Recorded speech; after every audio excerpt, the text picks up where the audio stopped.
যে আল্লাহ রাব্বুল আলামিন যখন একা ছিলেন তারপর আল্লাহ পাক কি করেছেন জানতে ইচ্ছা করে না? আচ্ছা, আজকে আমরা হিস্ট্রিটা বলছি, শুনুন। আল্লাহ পাক একা ছিলেন, তারপর আল্লাহ সৃষ্টি করেছেন আরশে আজিম। আল্লাহ পাক সৃষ্টি করেছেন কি? আরশে আজিম। আরশ কি জিনিস? যেই আরশের ছায়ায় আল্লাহ পাক কিয়ামতের মাঠে 7 শ্রেণীর মানুষকে ছায়া দিবেন, যেদিন এই ছায়া ছাড়া অন্য কোনো ছায়া থাকবে না। আরশটাকে একটু বুঝি। একটা হাদিসের মধ্যে নবী সাল্লাল্লাহু আলাইহি ওয়াসাল্লাম বলেছেন, নবীর নাম শুনলেই দরুদ পড়বেন, বলবেন সাল্লাল্লাহু আলাইহি ওয়াসাল্লাম। নবীজি বলছেন, দেখো এই পৃথিবী থেকে প্রথম মহাবিশ্বের দূরত্ব হচ্ছে 500 বছরের পথ। কত বছর? 500 বছর। এভাবে দ্বিতীয় মহাকাশ থেকে তৃতীয় মহাকাশ দূরত্ব 500 বছরের পথ। এইভাবে প্রত্যেক আসমানের মধ্যে দূরত্ব হচ্ছে কত বছরের পথ? 500। সপ্তম আসমানের উপরে আছে সিদরাতুল মুনতাহা। কি আছে? এটা একটা কুল গাছ, বড়ই গাছ। নাসা আবিষ্কার করতে পেরেছে, অতএব বিশ্ববাসী বিশ্বাস করবে না।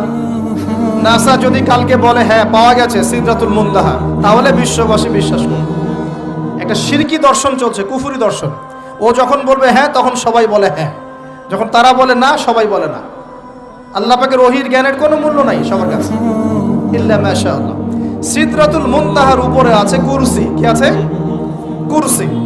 আল্লাহ পাকের কুরসি, যেটা আপনি আয়াতুল কুরসির মধ্যে পড়েন, ওয়াসিআ কুরসিয়ুহুস সামাওয়াতি ওয়াল আরদ, মানে আল্লাহ পাকের কুরসিটা আসমান জমিনকে ঘিরে রেখেছে।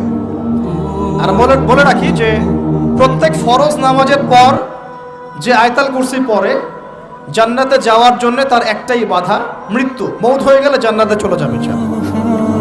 একটা হাদিস আসছে, রাত্রেবেলা ঘুমানোর সময় কেউ যদি আয়াতুল কুরসি পড়ে, সারা রাত আল্লাহর পক্ষ থেকে একজন ফেরেশতা তাকে পাহারা দিবে ইনশাআল্লাহ। এই ফেরেশতা তো দেখা যায় না, দেখা যায়?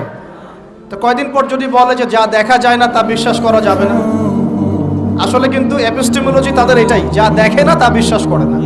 পশ্চিমারা কি ফেরেশতায় বিশ্বাস করে?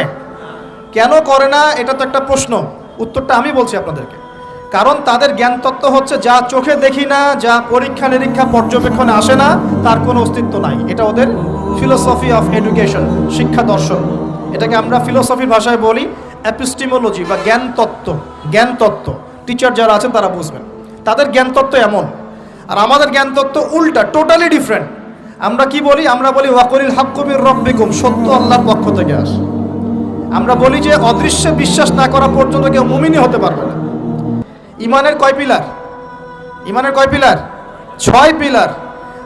আমানতু বিল্লাহি, আল্লাহর প্রতি বিশ্বাস করলাম, ওয়া মালাইকাতিহি, তার ফেরেশতাগণের প্রতি, ওয়া কুতুবিহি, আল্লাহ পাকের আসমানি কিতাব সমূহের প্রতি, ওয়া রুসুলিহি, আল্লাহ পাকের রাসূলগণের প্রতি, ওয়াল ইয়াউমিল আখির, পরকালের প্রতি, ওয়াল কদরি খায়রিহি ওয়া শাররি, তাকদীর বা ভাগ্যের ভালো মন্দের প্রতি। এই 6টার একটাও কি চোখে দেখা যায়?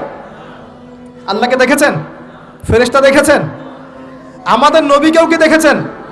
শুধু কোরআনটা আপনি চোখের সামনে দেখছেন, আর কিচ্ছু আপনি দেখছেন না। পরকাল দেখেছেন? তাকদীর, ভাগ্য দেখেছেন? কিচ্ছু দেখি নাই। এই 6টা পিলারে বিশ্বাস না করতে পারলে কেউ মুমিন হতে পারবে না। পারবে?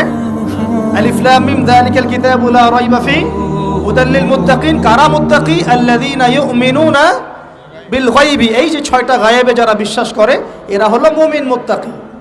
তাহলে আমাদের জ্ঞানের ভিত্তিটা কি? আমরা অদৃশ্যে বিশ্বাস করি। আর ওদের জ্ঞানের ভিত্তি হচ্ছে ওরা চাক্ষুষ যা দেখে তাতে বিশ্বাস করে। এই জায়গাতেই তো পার্থক্য জ্ঞানতাত্ত্বিক। এই কারণেই ওরা ফেরেশতায় বিশ্বাস করে না, আল্লাহ বিশ্বাস করে না, নবী রাসূলগণে বিশ্বাস